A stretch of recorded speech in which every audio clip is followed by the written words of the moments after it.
Om Jananim Sharadam Devim Ramakrishnam Jagadgurum Padapadme Tayo Shritva Pranamami Muhurmu.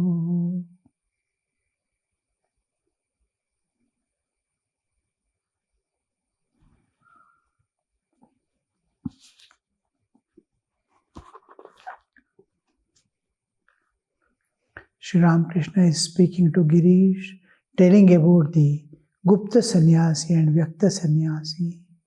One who has the signs, external signs of a sannyasi, wearing girva cloth, shaven head, and all these signs make him prove that he is a renunciate sannyasi. His dress and behavior, his etiquettes, his way of living, all. But there are another class who are not, they are in the disguise of a householder. They work in the world, work in their fields here, there, with family they live. But they live from within, they are renunciates. They don't, and they are absolutely not attached to anything. If anything goes away, also it doesn't matter. It anything, but full care, full attention is given to the minutest thing. You see Sri Ramakrishna, who is goes somewhere and is very careful whether the slippers are kept in the proper place. Will anybody take it over? Umbrella, where is it? All this attention is paying. Now and then reminding others their small things. At the same time, when somebody comes and asks him in the temple, you are asked to leave the temple. The authorities, they want one of the person there to go away, to send. And that person comes and tells Sri Ramakrishna, you are asked to go, leave the temple premises. The Hriday was to be sent away. While sending away, that person comes and tells Thakur. Next moment, he doesn't talk anything, nor he is worried. He puts his towel on his shoulder and starts walking away. The Bhaturnath Babu's son-in-law, he comes running. No, you should not go. You are not asked to go. He falls at the feet of him. He says, wherever I am in the Ayodhya of Rama. Wherever my mother is with me, wherever I go. So he puts how much absolutely unattached to place, position, this, that, nothing. Just walks off. How that kind of total internal renunciation, not exposed, is not attached to anything. Anybody is attached only to God. God is his all supplier and all needs are being satisfied. And it is he who takes anywhere, he who brings. If he keeps in a particular place, if he doesn't also, doesn't matter, he is with me. Like that the householders are there, absolutely unattached and without any expectations, without demands, without preferences. As things come, they accept and start moving ahead. Total dependence on God, wherever they are. So these people, they are householders with family, but because of non-attachment, that is dispassion internally, they have the inner freedom, total inner freedom. They are unstained from within. They look to be stained in the outer world. Is taking, my house is falling down, I have to do this and that. I have to go and ask someone for help. Everything is doing as if he is greedy and taking responsibility of everything. But he is constant touch with the divine. Lord, I am doing for you. You have kept me here. I am doing all the duties which you have given me. This is my worship unto you. He is unstained by the work and activities also, because it's a constant worship unto God. Any moment he is asked to quit, he is ready to leave and go away. This is the sign of a sannyasi.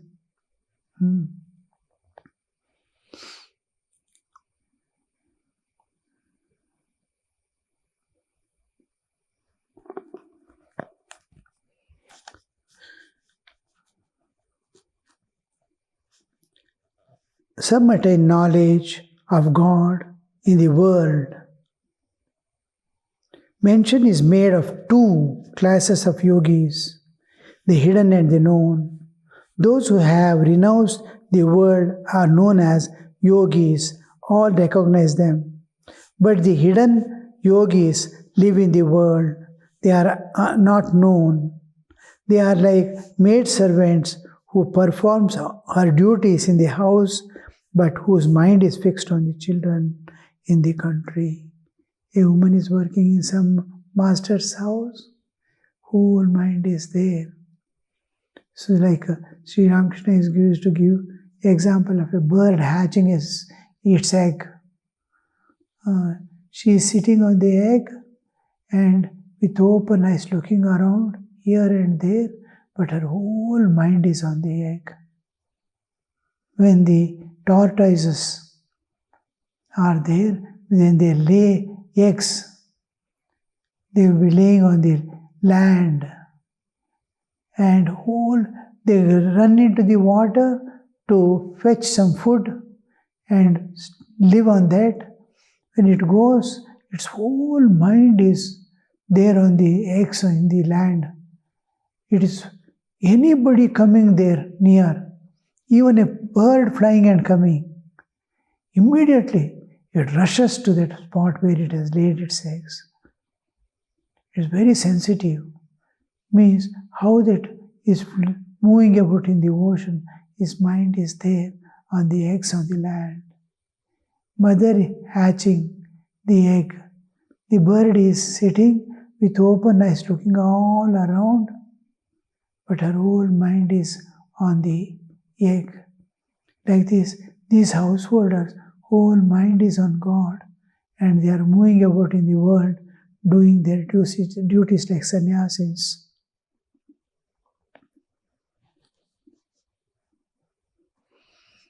Then he gives one or two examples. God,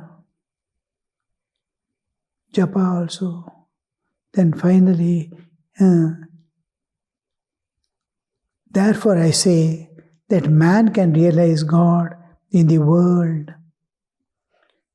In the world too, but only if he has discrimination and dispassion. Wherever you are, and another thing Sri Ramakrishna is doing, God doesn't see where you are there and what action you are doing. What is within you? What is within you? He used to tell, Bhavagrahi Janardana.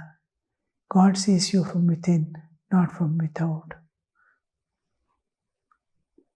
Girish, what will happen to this sinner? He is pointing to himself. Sri Ramakrishna sang in a tender voice, turning his eyes upward. Meditate on the Lord, the slayer of hell's dire woes. He who removes the fear of death. Thinking of him, the soul is freed from worldly grief and sails across the sea of life in the twinkling of an eye. Consider, O my mind, why you have come to earth. What gain is there in evil thoughts and deeds? Your way lies not through these. Perform your penance here, and by meditating long and deep on the everlasting Lord.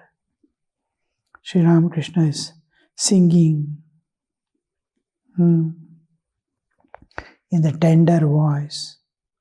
Meditate on Girish is asking, what will happen to me? that it's always a question, Amar ki hobe. What will happen to me? Because all these people, sannyasis will get mukti, they will go away, and they will realize and release, and others, householders who are living unattached, they will also go away. What happens to me? So Sri Ramakrishna is singing, meditate on the Lord, the slayer of hell's dire woes. Constant weeping, endless weeping, struggling. He removes the fear of death. Thinking of him, the soul is freed from the worldly grief. Constant suffering. Two things. One is destruction of negativity and formation of the positivity. Manobuddhyankara Chitanam Shivam Shivam. Assertion and negation. Here also, who is remover of the woes of hell. Hell is where there is no joy, only suffering, extreme suffering. One devotee used to tell, if you want real vairagya, go and stay and move about in the hospitals. You will see constantly all are their patients on the bed, suffering in one way or other, unbearable suffering, long-term suffering. They come and get treatment and go back sometime, again come back. Their suffering doesn't end. You will get vairagya seeing that, they used to say.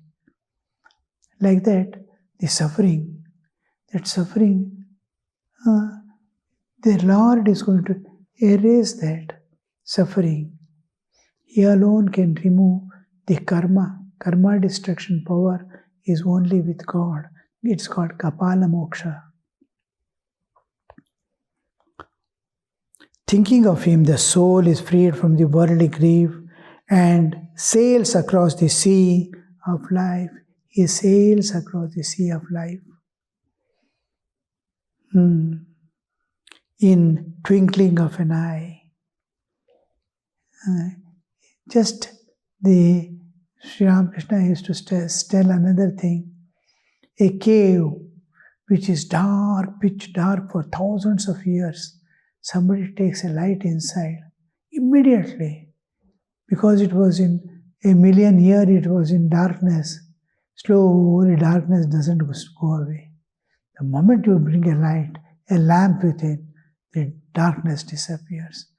Like that, all of a sudden, there is awakening, there is spiritual awakening, there is lightning within, there is lighting within. You see the light of spirit.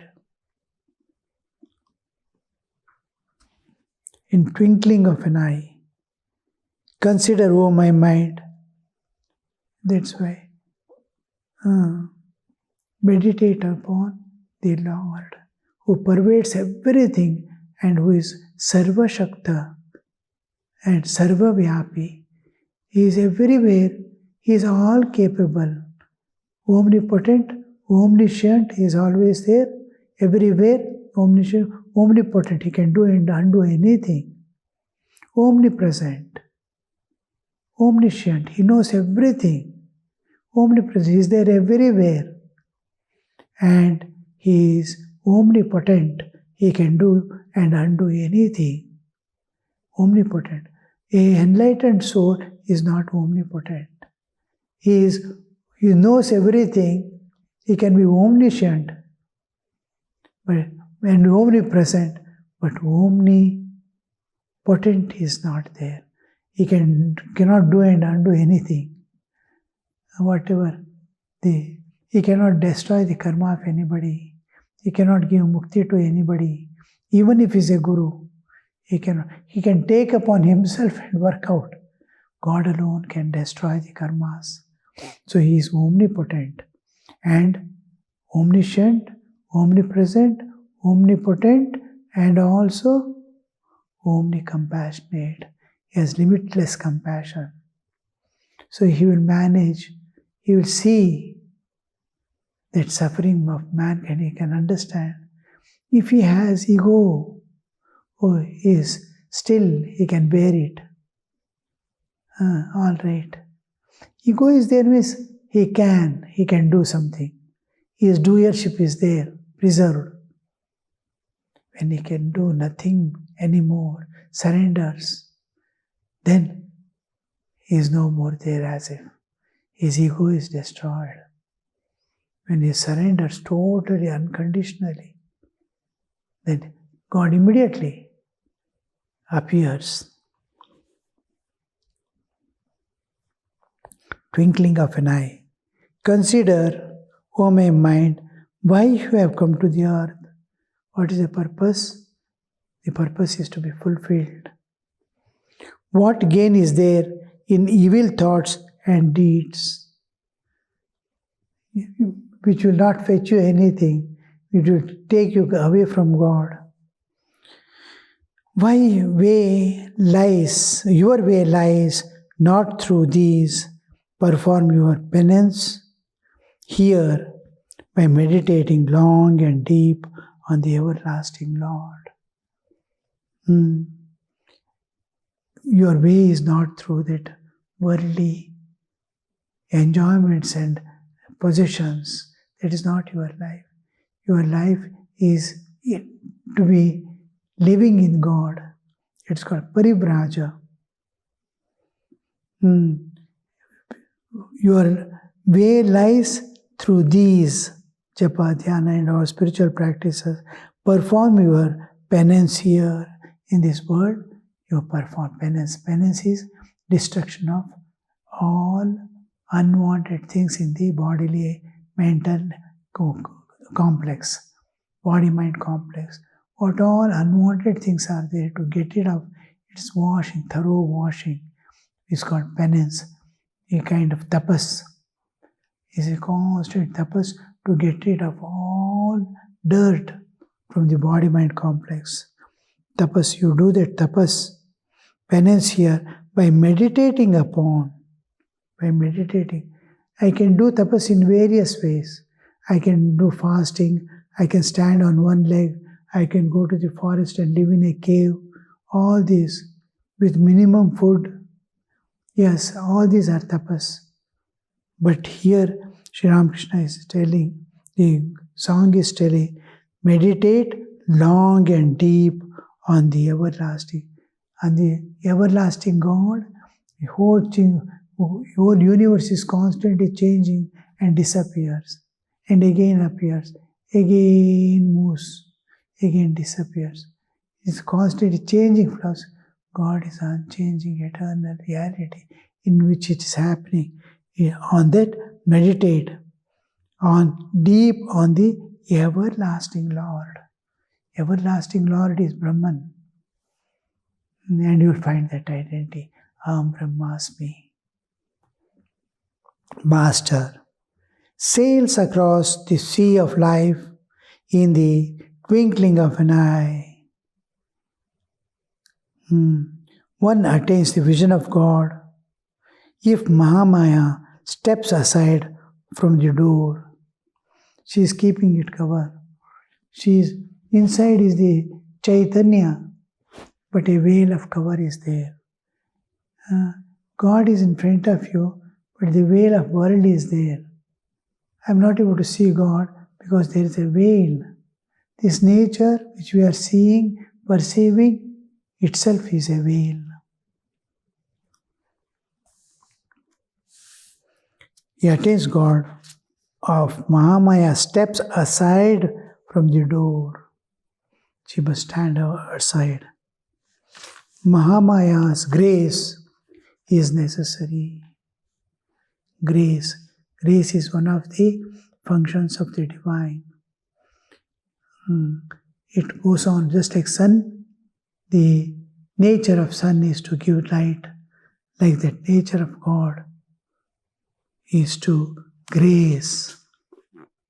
When he sees now you see a seed falls in the earth, A drop of water it touches, and how it germinates, you see.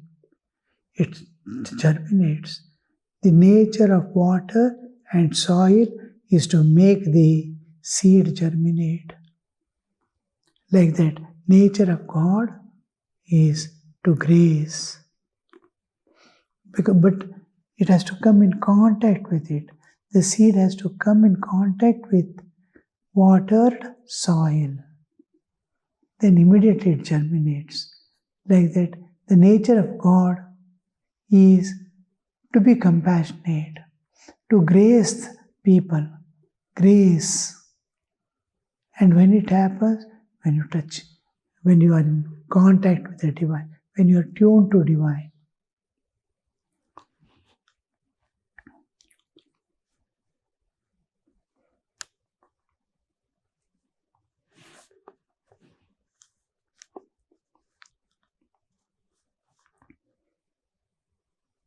Grace is necessary as the worship of Shakti. Shakti. Grace is unconditional. It is spontaneity, spontaneous. Grace is a spontaneous thing. Just like when mother sees the child, her love, her attachments is spontaneous. It's not calculated. It is my son, so I love him. No. It becomes spontaneously. He is not my son, so I don't love him.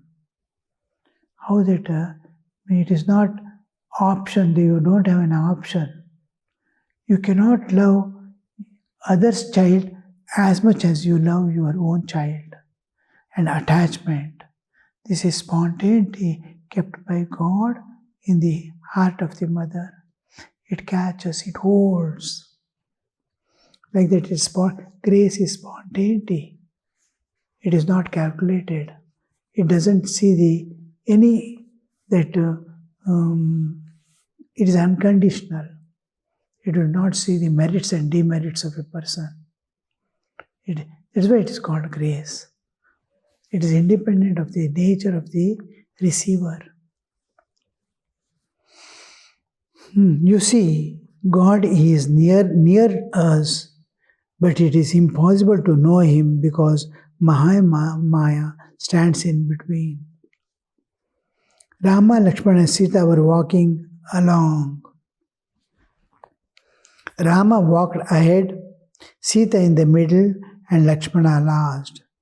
Lakshmana was only 2.5 cubits away from Rama, but he could not see Rama because Sita, Mahamaya, was in the way. While worshipping God, one should assume a definite attitude. I have 3 attitudes. Attitude is how I focus on an object and what attitude I bear, what way I treat it. While worshipping God, one must assume a definite attitude. I am just like there is a woman, one person comes and she is my mother. Another comes, oh, she is my daughter. Another person comes and says, she is my sister. Person is same, but attitudes are different. As a sister, the attitude is different. As a mother, it is different. As a daughter, it is different. How that differentiates, you see. So, with God also, you must have a definite attitude. When you have a definite attitude, it will work. I have 3 attitudes. In worshipping God, you must have some attitude. You must approach God with that attitude. As a friend, as a relative, 108 relations are there. My brothers, sisters, and all this, that. Then my brother's son, my sister's son, my grandfather's brother's son, all these things. So many relations. Any relation, any type of relation you can have with God. That attitude will be making you fulfill the needs and demands of that relationship. Three attitudes. Attitude of a child, the attitude of a maidservant, and the attitude of a friend. These three, Sri Ramakrishna says he has got these three attitudes. For a long time, I regarded myself as the maidservant of a woman companion and a woman companion of God. God's maidservant and a woman companion. For everything, there will be a woman companion in the amidst the queens. Now, they will be always there. When they are sleeping also, they will be there just outside waiting or sleeping. When they are, always there will be a few in and around. They may not be seen, but small sound becomes them, and immediately they are there. A small clap, they are there. So the two, what way attending? It depends. Now, some are musicians. They are waiting. The queen claps and one comes and asks, yes, what shall I do? She says, call the musicians. Immediately, the musicians are waiting there already. All these people are waiting for different services. They immediately come and start singing and go away. She says, I want food. Another servant brings what food she normally takes. And these all are waiting, and each with an attitude. I am a singer, I will say, I am this one. Each has an attitude. Like that, Sri Ramakrishna has three attitudes of a child, attitude of a maid servant, and a friend. For a long time, I regarded myself as a maid servant and a woman companion of God. At that time, I used to wear skirts and ornaments like a woman. The attitude of a child is very good. The attitude of a hero is not good. Some people cherish it. They regard themselves as Purusha and woman as Prakriti. They want to propitiate woman through intercourse with her.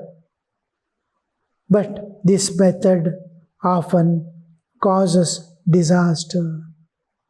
Slowly they will start slipping down in the quicksand.